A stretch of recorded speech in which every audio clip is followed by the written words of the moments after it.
Good afternoon and welcome to WIRRED's live living room sessions. As we draw closer to the end of June, we are nearing the end of our series. Don't worry, we're now on our 22nd episode and we do have a couple more information-packed sessions for you, culminating in our wrap-up session the second week of July.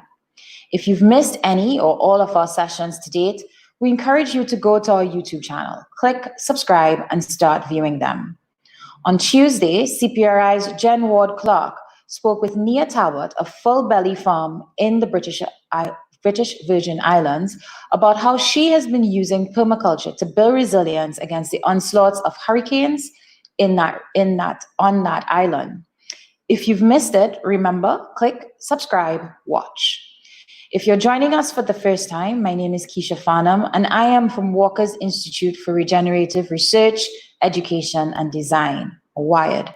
And we are pleased to bring you this series in collaboration with our education partners, the Caribbean Permaculture Research Institute, CPRI, and powered by the Inter-American Development Bank.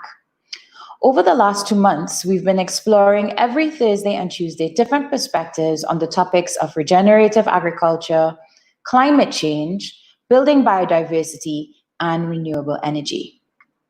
Today, we have a special treat for you as we speak to 3 inspiring young Barbadians.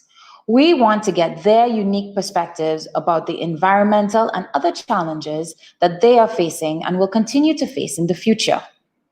Brendon Taylor, Meika Joseph, and Joshua Hinds are all young environmentalists, homegrown products of the University of the West Indies Cave Hill campus in their 20s, and they have something to say. Brendon Taylor graduated with a Master's of Science in Natural Resource and Environmental Management with a specialization in Water Resource Management, is a member of a Youth in a Comprehensive Disaster Management Working Group, and he has represented Barbados as a youth delegate across the Caribbean region. He has a vested interest in climate change, environmental management, water resource management, and has worked as a research assistant and consultant on projects across the region. Meika Joseph graduated with a Bachelor's of Science degree in ecology, and her time at UWI doing research projects on remnant wetlands and on the west coast of Barbados has fueled her passion to work on mangrove restoration on the island. She developed a love for beekeeping during her time working at the Peg Farm and the Nature Reserve, and she started as a tour guide and eventually took on the role of tour and camping manager during her time at Peg. Her love for the environment motivates her to find ways in which she can improve environmental awareness, protection, sustainability in Barbados. Joshua Hinds is currently pursuing a master's degree in e-governance for developing states with a background in international relations at UWI. Joshua is keenly interested in regional development and is actively working towards the creation of practical, feasible regional policy on climate change, which pays more attention to individual levels of impact of this phenomenon. It is so great to have the 3 of you on the show today. Welcome. Hello. Thank you for having us. Thank you so much.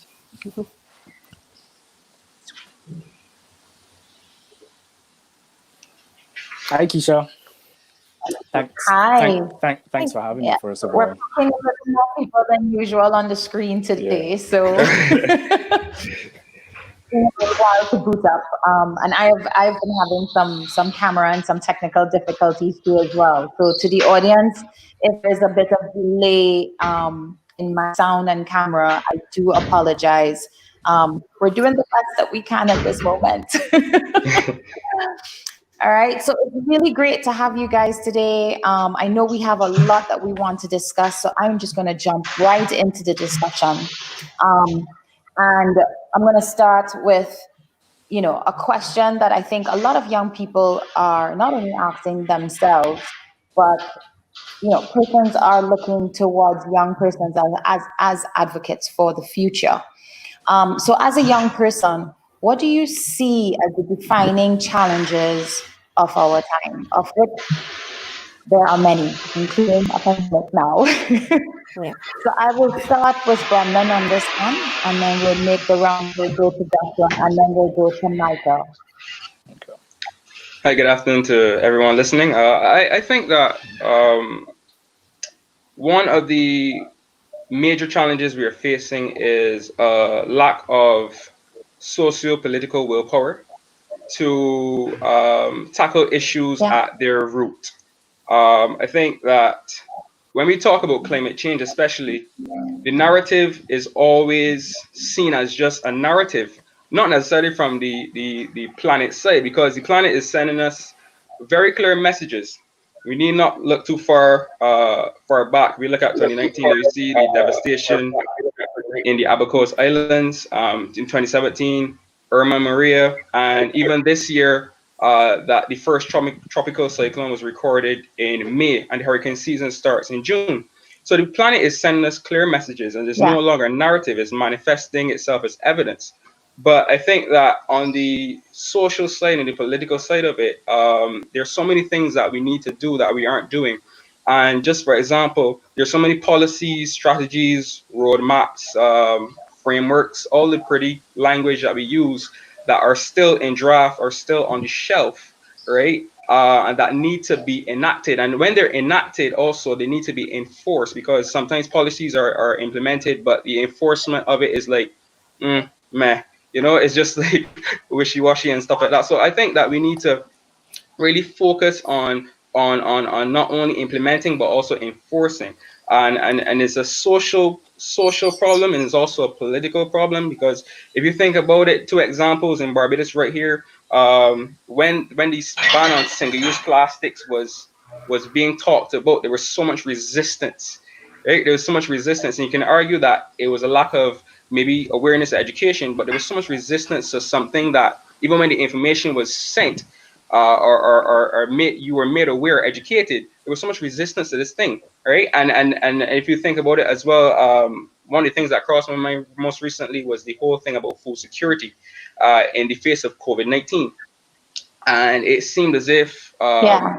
it took an emergency for us to really invest in financial resources, human resources, equipment, to then be independent, and make sure that we are secure at a time where we couldn't import. So things like that, the willpower to do things or get things moving sometimes keeps us back. Yeah. Agreed. Joshua? Yeah, I was having a bit difficulty with the audio just now, so I'm going to hope that I'm not repeating much of what Brendon said. But I would have identified two major problems or challenges that I feel are going to be critical going forward. The first has to do with financing, the access to money or the lack thereof. And when it comes to the government, how are we going to distribute these funds? COVID has presented an extremely unique challenge. Thousands on island are without work. Hundreds of businesses are closing down, and thousands more will be without work. And we're only now beginning to see the economic impacts of COVID. And many say it's only going to get worse. So how is the government going to strategize resource and funding allocation going forward? Because when you have a section of your society that is unemployed, they're struggling to make ends meet, can't pay the bills, and you're going to tell them, okay, we are going to invest in climate change and ICT tech and renewable energy because this is important. And we have people that are still waiting on NIS checks. You can't eat, you can't feed your family. Those are real life issues. So how are you as a government going to explain to your populace that climate change is still so important that it requires some of the money that we may have had to use for you? We still need to invest in ICT and renewable energy because it's going to affect us eventually. So we need to put the steps in place now. How are you going to be able to bring that home when people are faced with life or death issues, And for the level of Yes. from the level of the civil society, the current administration wants to increase renewable energy usage by 30% by 2030. Yeah, this is not cheap. Yes. Startup costs relating to renewable energy is very expensive. So what is the government going to be doing to facilitate, persons that may not be able to afford it? Yeah. Some people already say that climate change is a middle class issue. is an issue of the rich. It doesn't really include. It doesn't really include the poor. And you're telling someone who is in a household, she has 7 mouths to feed, bills to pay, rent to pay, that we want you to make the sacrifice and invest in renewable energy technology, because you're going to need it going forward. She can't really see the implications in the now. In the now, she has more pertinent issues. So how are we going to get that in cross? Where is she going to get the money from? Yeah. And then quickly, secondly, water security. That's a major issue. There are parts of the island that have zero access to water frequently, and how are we going to treat to that? So I feel like those two issues really and truly are going to be extremely critical going forward. Yeah. Meika, I'm waiting. Before I make my remarks, I'm just going through the round. But so Meika, thoughts on this? Okay. Like you, Kiesha, I do believe there are many problems. And I do believe the government needs to step up in terms of doing something about climate change here in Barbados. But I also think we need to reach out to the people in the community. And I think one of the biggest challenges for me, and I think for many other people, is getting people to be more environmentally aware and more passionate about protecting the environment and more passionate about environmental sustainability. I've had many difficulties trying to reach out to people. For instance, when you see someone doing something such as throwing garbage just on the side of the road, and you speak to them, they're like, oh, this is only one time, I'm never going to do this again. And it's like, but how many people are saying this and doing it, So it's quite difficult, I find, to get through to the people, especially the older generation. And I really think that we need to try to drill into that as well. And I think we need to definitely get into schools and get to the children and have environmental awareness classes, because lots of kids, they take some of that stuff home with them and they're going to question their parents, and then their parents are going to be forced into doing things that are more environmentally friendly because their kids want to do it. So they're going to be doing it as well, and then they're learning as well. So I definitely think that is a challenge. But hopefully with time and some persistency, we can overcome it. You all touched on such salient issues. And as I was listening to you guys, I could dissect what you were saying at a micro level and at a macro level. Brendon started off talking about policy, and policy is at the macro level, right? Policy informs the way that we do things. Policy inform and how we enforce the policy. Definitely, Brendon, I agree with you that not only in Barbados but across the Caribbean, the issue of enforcing policy, getting it passed is one thing. That's a whole timeline that needs to happen. What happens when we do have the policy in place? What are the supporting things of the policy in place, and who sets that policy? So, for example, we may have a policy in place, and there may be fines attached to not doing what you're supposed to do. Is anybody following through on that?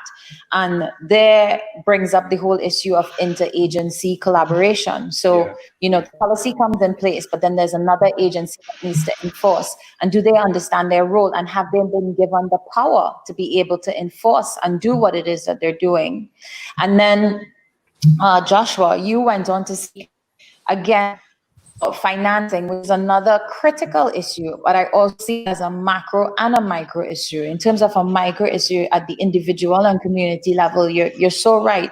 People with everyday concerns, it's very difficult for them to conceptualize, feel what they may feel is quite existential, right? It's not something, climate change is not something that is, the weather's been bad. Yes, we have some hurricanes, but that's normal. We've been going through those things in the Caribbean, and we get over it, and we go again next year. But they're not necessarily seeing the sacrifices that they're being asked to make impacting their everyday life when they're looking at those. What are the things that I need to survive? And so you look at financing at that level, but then also looking at financing at the macro level. So how do we justify spending money on things that are related to climate change, studies, implementing policy, all of those things, knowing that there's so many other pressing issues that are taking place. And then, Meika, you address community level, which is a very real thing. Because if people don't understand the why of what, and we'll get a little bit into your why, but if people don't understand why they're doing something, then it doesn't matter what the how is, it doesn't matter how many things you put in place. If I don't feel like this is necessary for me or it doesn't impact me, then why am I doing it? Right? And so that taps into how we communicate about climate change. I know, like on previous shows, we've talked about using different forms to communicate with persons. Is, do we use art? Do we go into the schools? We talk to children. How do we communicate to them? That, the heavy scientific stuff, how do we break it down so it's relatable to the average person and makes them want to take action on something that they can now realize is a pressing issue for them? Now, you guys are very young and you've already put yourself on a trajectory. One of the things that I admire a lot in my acquaintance with you guys is how well informed you are, and you've taken the steps to do that. Not only just through your studies, but how you read information, what you take in, how you choose to spend your free time, etc. And so, my next question to you is, what drove you guys to the field of study that you've all chosen? Because they're all different, but they're related. In the sense that they all have some type of impact on our environment. And what is your why? So what was your motivation? What makes you choose this field and this direction for your life? And I will start the other way around. So Meika, I'll start with you and then make my way around. All right. So I studied ecology, which is actually the study of interactions between organisms and also between their surroundings. Initially, I actually wanted to do veterinary studies, but funding proved to be quite difficult. So I actually decided to go into ecology because it did involve animals and the environment. And from there, I did courses such as like coral reef ecology and renewable energy resources. And they really opened me to my environment and to thinking about how can I save my environment? Like, how can I make things better? How can I mitigate climate change? How can I assist in mitigating climate change?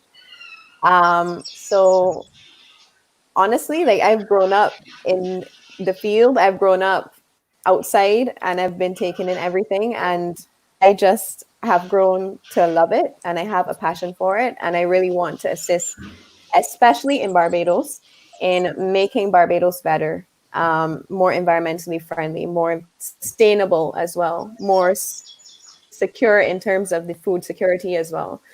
So, and reducing our carbon footprint as well. So, yeah, that's eventually why I chose it. And I love it. It's a passion, and I really want to be able to make a change. Great. Joshua? When I saw this question, I had to think long and hard about it. What was my way, or what is my way? Have I found my way? And truly, I'm going to be very honest, I'm still on the path of discovering my way. That's the truth. As I started out in sixth form, I did sciences, wanted to be a doctor. The sciences weren't for me. Brendon could tell you all about that. Sciences weren't for me. I went on to UE, did political science, switched to international relations. Now I'm doing e-governance. And it's e-governance that more led me to the climate change, And I like to be honest about this because I think it's good for anyone looking on. You don't have to have it all figured out from the beginning to make a change or to try to make a change. The reality is I'm along this path, and I've become a bit more conscious as it relates to climate change and environmental protection. And I feel the need to do something about it now because it's going to affect all of us. I don't know where I'll be in 5 years, 10 years, but this is where I'm at now. And what I think drives me is the fact that I'm learning and I'm doing something that will affect not only my generation, but the generations under me, because I have younger, family members, cousins, nieces, nephews. And, it will affect them. So if I could do something to bring about change, to make sure that they have an environment that will be safer, to make sure that they have an environment actually, I will do all Good point. that I can. So I feel like my why and my driving forces may be a little less academic and a little less structured and linear, but this is where I'm at, and what's currently driving me is those under me, and to make sure that I leave something for them, or I do all in my ability to leave something for them that they can really benefit from. Excellent. Brendon? Mine is a similar story to Joshua's, in that when I was much younger, let's say about 11 or 12, I wanted to be an economist. I was all about saving money and allocating resources to maximize benefits. I was, even at that age, uh, I went on through secondary school, and I wanted to be a doctor until I came across the dissection of a pig heart. And I realized that blood was not my thing either. And the real epiphany, or the realization of what I wanted to do, was when I realized that during, I think it was a presentation at school, that everything that we need and everything that we do is based on or comes from our environment, our physical environment, right? So the food that we eat, the clothes that we wear, the cars that we drive have to be mined from some metal ore or something like that. And I said to myself, wow, this is very interesting. And I thought about it, and I said to myself, well, if everything that we need comes from the physical environment, then why are we battling with things like climate change? Why are we battling with things like environmental pollution? Why are we battling these things? And it piqued my interest, and I wanted to learn more about it. So I went on to do a bachelor's in geography and environmental management. The geography was the science behind whatever we see, the science behind climate change, the explanations for the phenomena that we see on a daily basis, on a monthly basis, on a yearly basis. And the environmental management aspect of it was then the behaviors of people, and how we, for lack of a better word, control behaviors through things like policy, legislation, and such like. And then I went on to do the master's in specializing in water resources management, because the why for me is finding a problem and wanting to bring solutions. I think that for me personally, I can't rest. I can't rest whether I'm doing a puzzle or a crossword. I can't rest until I find the answer or I find a solution. So that's what drives me. And as Joshua would have said in the first round of questions, there are persons. I grew up with my grandmother, living at her in summer vacations. She lives in St. Joseph. And for the entire time, right, for my 24 years on this in this Barbados, she has struggled with water outages, water shortages on a consistent basis. Right, over the last 2 months, she hasn't actually been receiving water to her pipe. Right, so I wanted to explore and learn more, understand more about how I could possibly find innovative ways, or find solutions to the problems that we are experiencing in Barbados with regards to water security and water shortages. And I would encourage anybody that when you are pursuing something, make sure that you are trying to bring a solution that will motivate you, that will give you purpose. When you're just moving through the motions, you will move through the motions at some times. But when you have a bigger picture, or a bigger calling, it motivates you to go and keep on going. Yeah. I'm listening to you three, and Joshua, thank you very much for your honesty, because for a lot of young people, they feel like they have to have everything figured out. I mean, our education system is designed to feel like we have to have everything figured out. From in my day it was common entrance, now Yeah. it's 11 plus, but from that moment you are conditioned to get the work done, study, regurgitate everything so that you get into the best schools. If you don't get into those schools, then basically your future is over. Right? So young persons, particularly within the Caribbean context, to understand that, you know, we are on a process of self-discovery, and it doesn't matter how old you are, you can make an impact. And Brendon, I love that aspect of, looking at what problems that you can solve, because that is a driving force versus just going through the motions and thinking about, okay, how much money can I make? Which don't get me wrong, I know is It's important. Yeah. It is important. We need money to live. It would be foolish to think otherwise. But that motivation that gets you going, I have found, and I think for most persons who have that orientation, is that the money does come because you're doing what you love. You're trying to solve a problem. You're more diligent. You're more likely to succeed. You're more to probably get a promotion or any of those things because you're doing a passion-driven project, or you're moving in a passion-driven direction versus putting the other things first. I would also say that, as you go along the line, for many persons transitioning careers, you think to yourself, oh my God, I've spent all this time doing this. How can I switch now?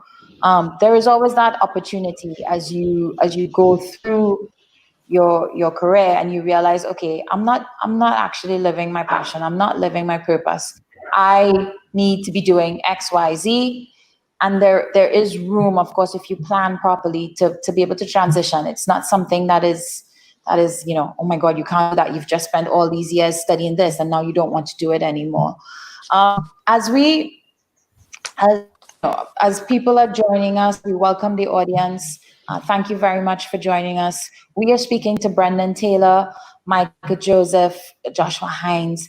These three homegrown environmentalists are sharing their passion and perspectives on some of the critical issues of our time, but we're also talking about what is them to do, what they're doing, and how they found the path that they're on. You guys grow professionally, and you have a ways to go still, right? As you continue to grow professionally. What is the intended impact, both professionally and personally, of your chosen pursuits? So you all kind of hinted towards it in your initial response to the question before, but what is the impact of your professional pursuit, as well as the things that you choose to pursue in your personal life? And I'm going to start with Meika again on this one. Mm-hmm. All right, so I have actually a few points. Firstly, I definitely want to be able to encourage people to try to be a lot more environmentally friendly and be more aware of what's happening.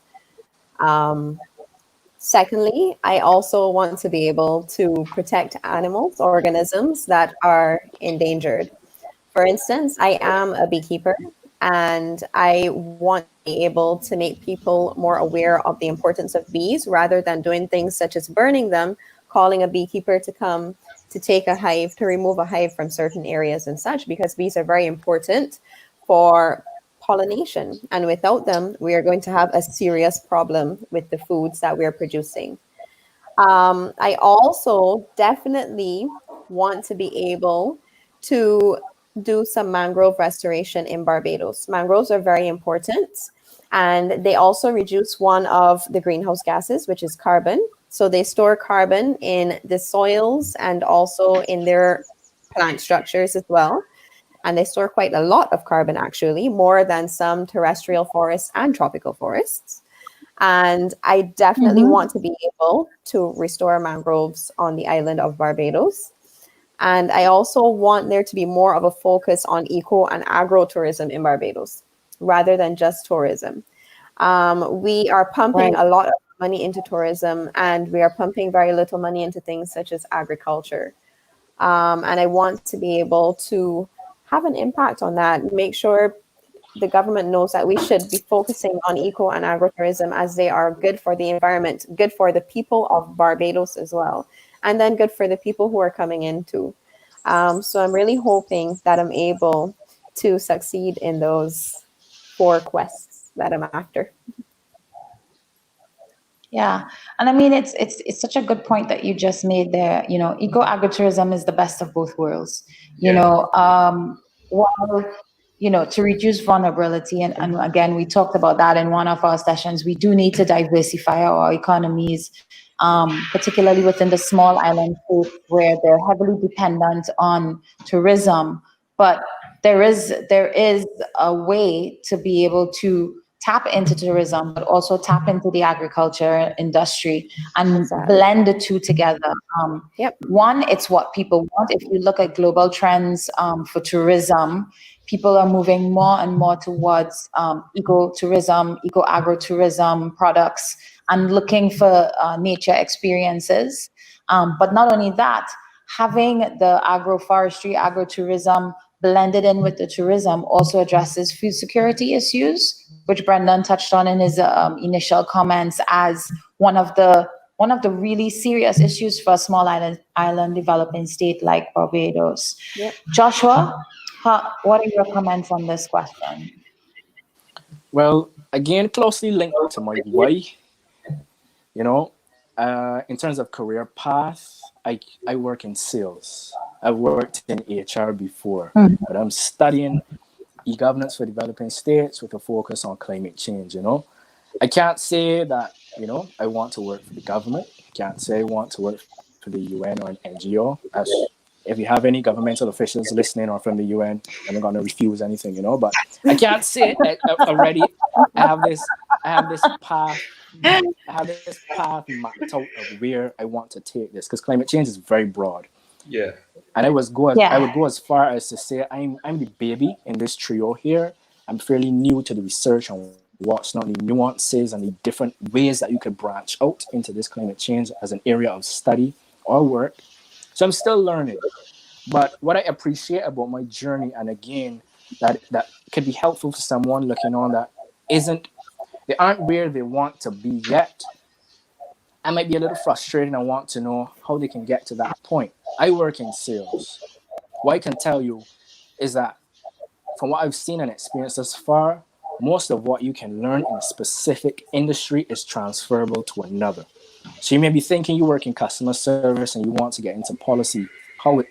I can't even imagine that, But it could be as simple as you have a customer, you all have a good relationship, you get to talk and you realize, oh, he works in this industry. He may be willing to give you a shot when you tell him, okay, I have this academic background.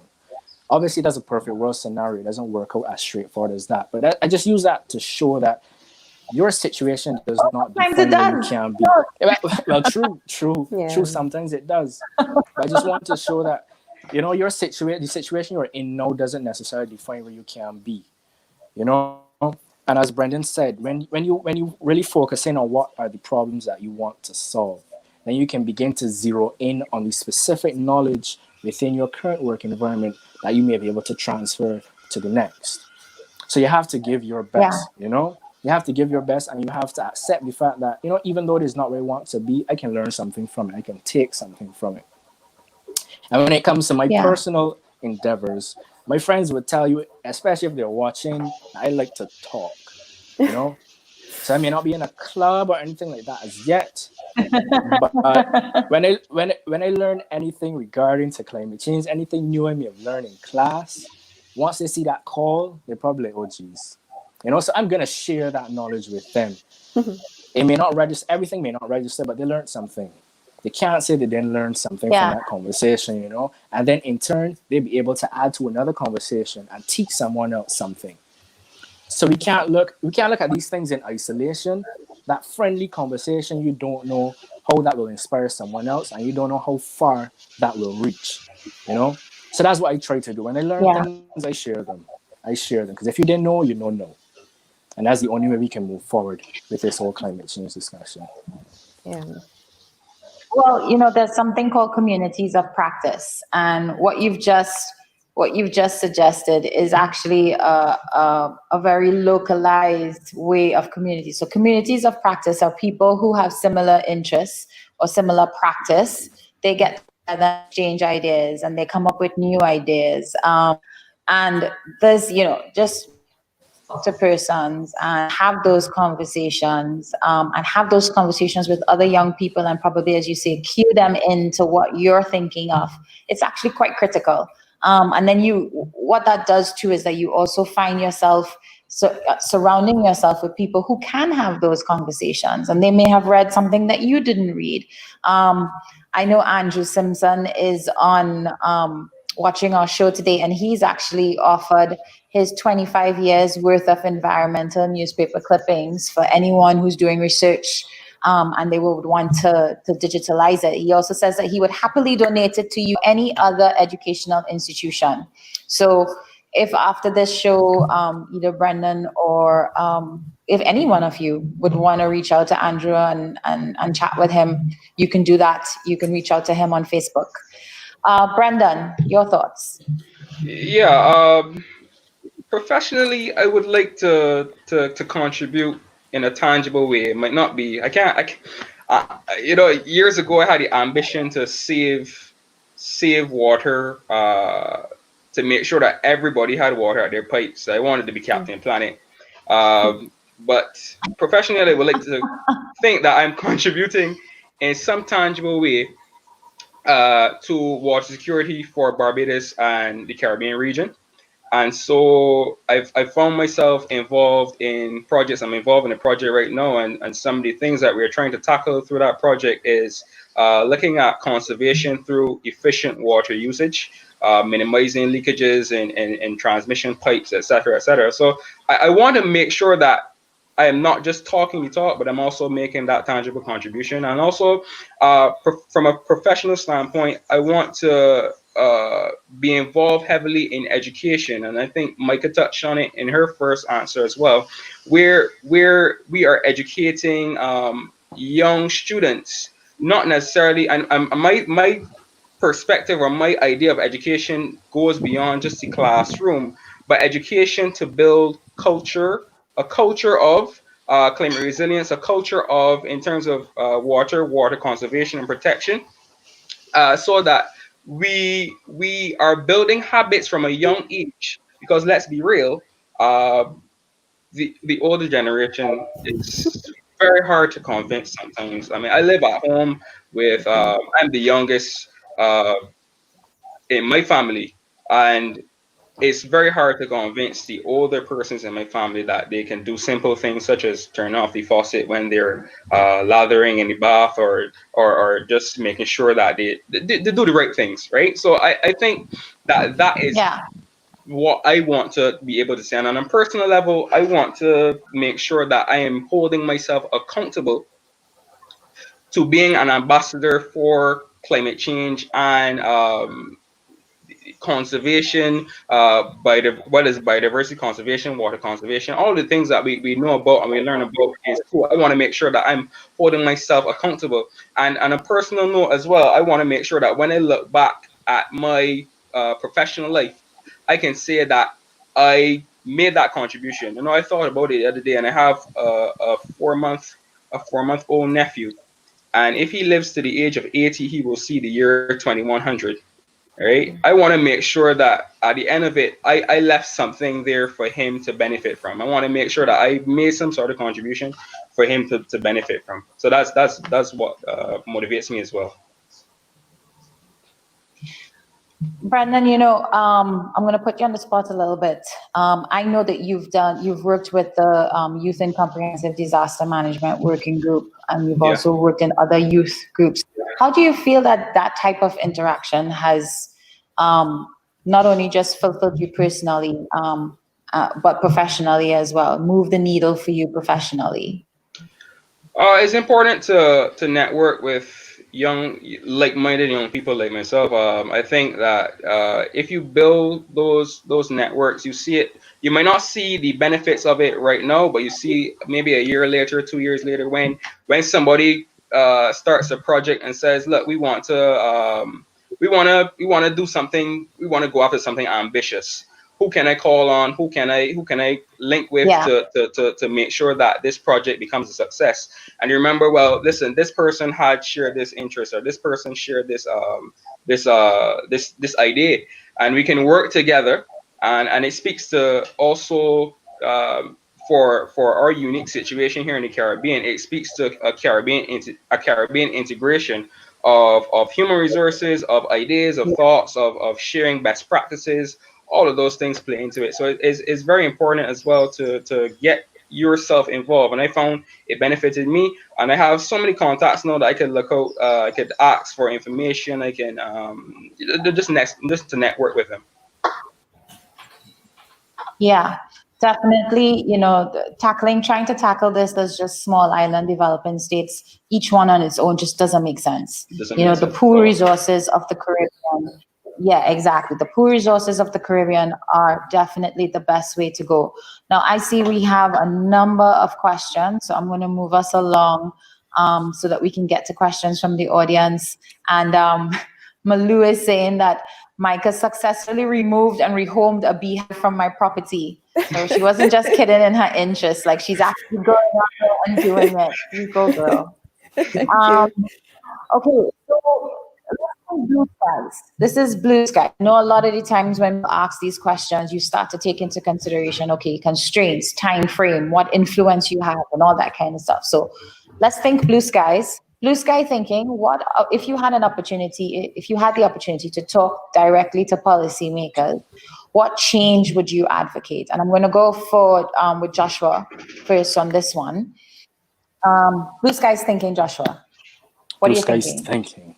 thinking. Okay, first thing comes to mind, which is closely linked to what Michael was saying earlier. We need to change the narrative. We need to formulate a policy that civil society can relate to, because we can date back this discussion, from for about climate change. Sorry, as early as 1992, UNFCCC, the Convention on Climate Change, where we acknowledge that we have to reduce these greenhouse gas emissions. And we're still here in 2020 having these discussions. All of the policy, they sound good on paper. When you really read them and you read the updates to the policy, it sounds like more of the same, but in a different language. So how do you get civil society to really relate and to understand, as I was saying, that you have to make the current investment to see future benefits? Because it's why people gamble. Someone will buy a lotto ticket for $2, in hopes of an instant reward. Yeah. But you're not going to invest that $2 because, one, you're not going to see that return on investment instantly, and two, they may not understand. So you have to bring it down to their terms. In the Caribbean, we always say, we're going to get the hurricanes as a result of climate change, increase, intensity of the hurricanes, sea level rises. But in Barbados, we are constantly spared from these hurricanes. So even though we're seeing it next door, it's one thing to see something and it's another to experience it. So we're not experiencing this, so it's not going to resonate with us the same as it will for other sister islands. So what are we doing to get the narrative that is specific to Barbados so that civil society can understand and fully appreciate the problem? And two, I feel we need to engage the youth some more, and not only the youth that are interested. And I say that to say that, we have all of these, we do have a lot of organizations that do excellent jobs. But generally speaking, they attract the ones that are already interested in climate change. What do we do to engage that youngster that has no interest in climate change? But he has to play a part in this. Everyone is involved. So we can't neglect him and say, we're going to leave these doors open for those who are interested. We have to find a way to engage all parties. And one of these sessions was discussing the orange economy. And I felt like that's a very interesting way, using these social media influencers to try and engage the youth. And when it comes to the economies, there's a myriad of colors involved. There's the blue economy, the green economy, the orange economy. It's a bit easy to get confused, but the orange economy, I felt like that one stood out to me as a very effective way that may, get those on board that weren't already interested, bring it down to their level, because everyone has to be a part of the discussion. Everyone has to play a part. We can't neglect anyone just because they may seem disinterested, because at the end of the day, it's all of our environment, so we all have to play a part. So I feel those two key points, the narrative and engage the youth. Yeah. The one thing, and we take it for granted, the one thing that continually happens when we're having these discussions is that we use terms like that. We use blue economy, orange economy. We say small island developing states. We use the vernacular that is associated with development agencies, as associated with the field in which we're involved, right? But that doesn't translate down to the average person. So hearing you 100% in terms of the orange economy or the creative sector or the entertainment industry, how can they, because they cross a multiplicity of sectors, right? Everybody understands fun and laughter and happiness, right? Whether it's through art or music or any of those things. So how could we use that as a medium to take it from this vernacular, take it from, the catchphrases and all that kind of stuff to where it is that you're talking about, where it's meeting the average person? Meika, what's your blue skies? Well, I actually agree with Joshua with the narrative. That is a very good point that you're making. But I also agree that we have lots of policies that aren't really enforced. I think we definitely need these policies to be enforced as well.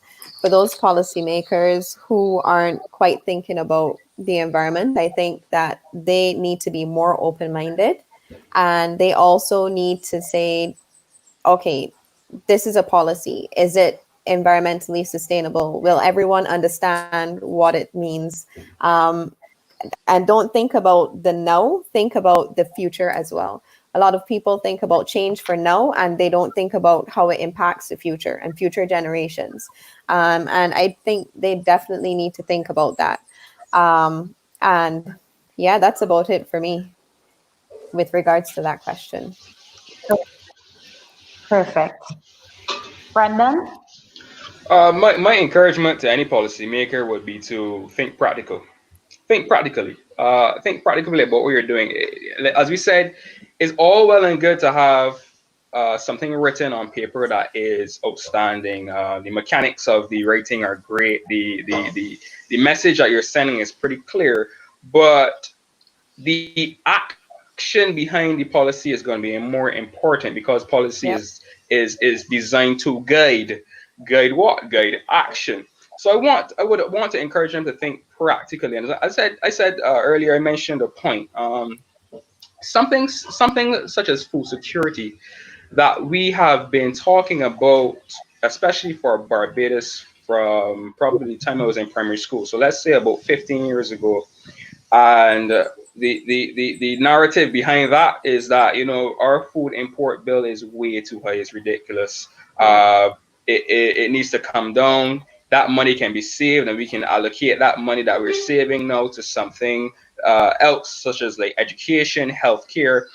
The discussion is great. The dialogue is great. If you implement a policy to guide food security, achieving food security in Barbados is also fantastic. But you need action behind it. Yep. And my thing is, I go back to the whole scenario with this COVID-19 experience, where it seemed as if food security only became a priority when we realized, hey, we're not going to be able to import as much, and we need to set up so that we can feed ourselves. Those human resources, those financial resources, the equipment didn't magically appear. It's just a case of prioritizing, right? So we need to be practical, and I fear personally that it's going to be always a case of us reacting to what we see around us, reacting rather than being proactive, right? Is going to always take something bad or almost catastrophic to happen for us to get our act together, right? Because as Joshua rightly mentioned, in Barbados especially, we've not really seen a major impact from a tropical cyclone since 1955, right? We haven't really had anything to cry about.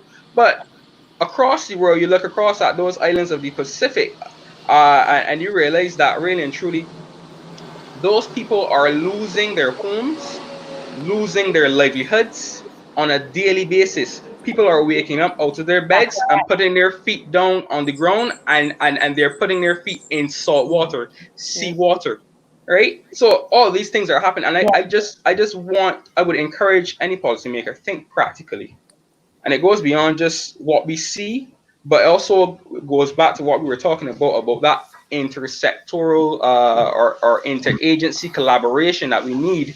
That one agency might be responsible for a particular duty, and another agency might be required to enforce that policy, right? But I don't know. Sometimes in Barbados as well, we experience so much isolation. Like agencies, ministries are working on their own to achieve a similar goal. Does that make sense? So all those things that we need to question and to think practically about when we are implementing policies. Yeah. All right, excellent. We have so many questions from the audience. I am really pleased with the level of participation. So we're going to jump to questions from the audience. And we're going to take our first question from the audience. Yeah, and it's coming up, and it's from Malou Morgan. Hi, Malou. Malou says, are there any resources that you found particularly inspiring and motivating that may be useful to other young leaders in this space? So I'm going to do a quick round on this one. Some questions I may just direct to one person, but for this one, if you could just very quickly tell us what you might have found inspiring, motivating in the space that you're occupying right now. Let's go with Meika first.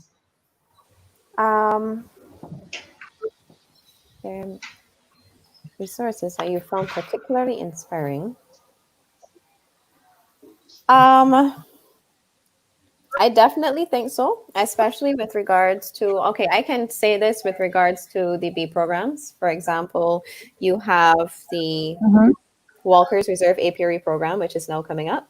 That is a lovely program that people can get into in terms of saving the bee population here in Barbados. I think that that is quite amazing, for sure.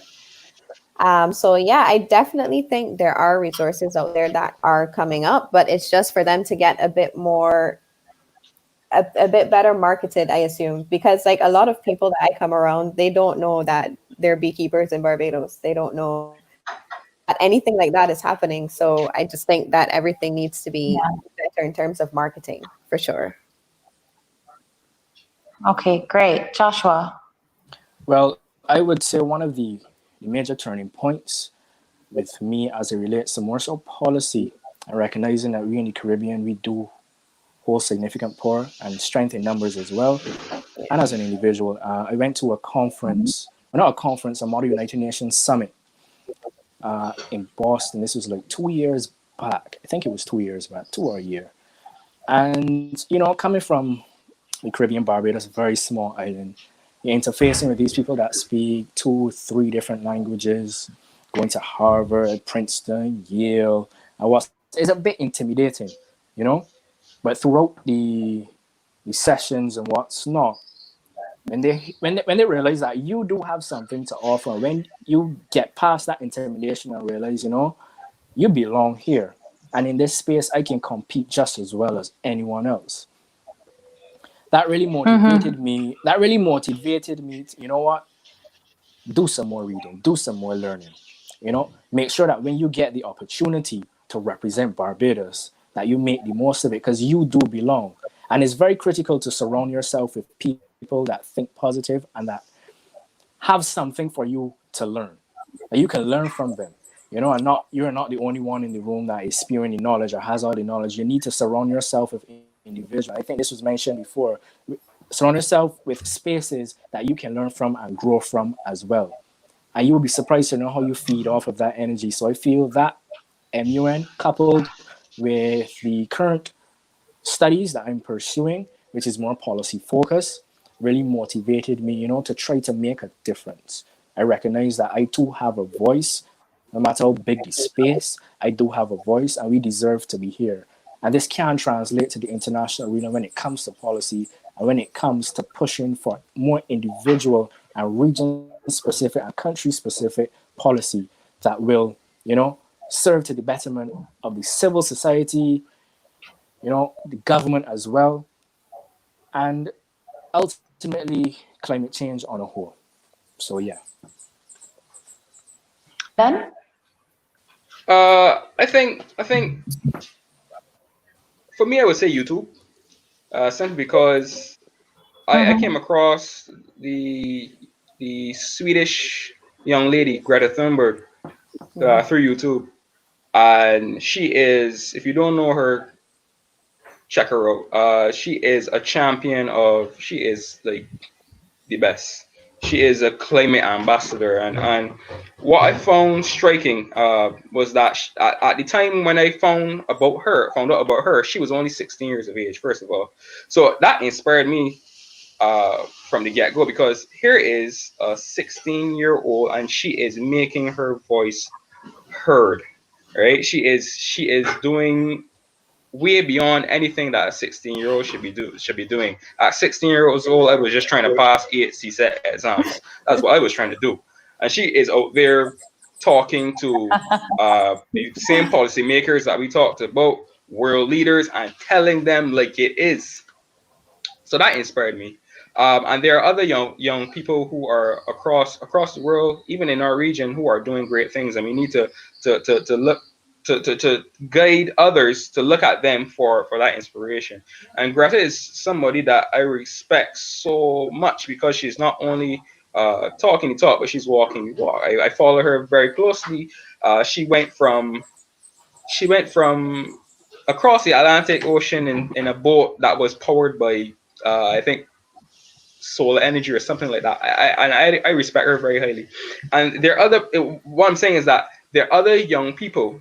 Don't ever say that you can't do it. Basically, there are other young people who you can look to, who you can fashion your craft or your skills after, and do the same thing. Yeah, definitely. All right. I know we have lots of questions from the audience, so I will refrain from expanding on what you already said. I think you guys said it well. Let's have our next question from the audience. All right. This one is from Mohammed. Hi, Mohammed. Actually, Mohammed was one of our very first session interviewees. It's great to have you on. Are there any specific environmental challenges being faced that we could link towards national development so that the government makes a priority? Brendon Taylor. Okay, well, Brendon, I think he just selected you to answer this question. More calling me out.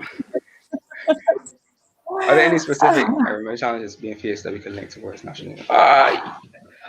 I think I give kudos to the government and credit to the government, especially our Prime Minister, for actually putting things into place. If you think about the planting of trees, there environmental challenges like flooding, specific to Barbados, like flooding.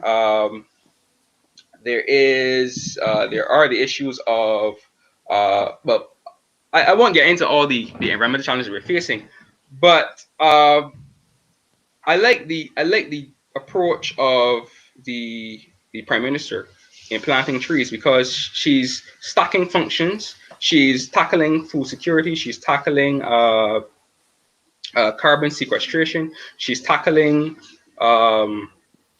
flooding. She's tackling the provision of natural habitat. She's tackling the increasing of biodiversity.